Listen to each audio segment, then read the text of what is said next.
জঙ্গল সলিমপুরে সন্ত্রাসীরা যে দুঃসাহস দেখিয়েছে তার জবাব দেওয়া হবে বলে জানিয়েছেন স্বরাষ্ট্রমন্ত্রী সালাউদ্দিন আহমদ। সকালে পুলিশ সদর দপ্তরে তিনি বলেন, বিগত সরকারের আমলে আইনের শাসন ছিল না, তাই জঙ্গল সলিমপুর তৈরি হয়েছে। মন্ত্রী আরও বলেন, খুব দ্রুত সময়ের মধ্যেই পুরো এলাকায় আইন শৃঙ্খলা পরিস্থিতি নিয়ন্ত্রণে আসবে।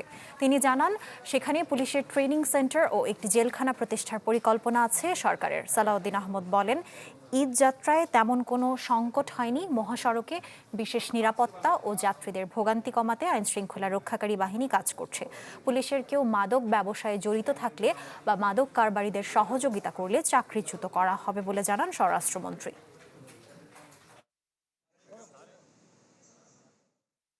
তারা যে উদ্যত্ত আচরণ করেছে, যে দুঃসাহস দেখিয়েছে, সেটা আমরা খুব কঠোরভাবে নিয়ন্ত্রণ করব আগামী দিনে। আমি এখনই পরিকল্পনা ফাঁস করতে চাই না।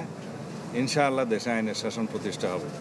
সন্ত্রাসীদের অভয়ারণ্য যেখানে থাকুক সেগুলো নির্মূল করা হবে। আমরা আশা করি আপনারা সবাই সহযোগিতা করবেন।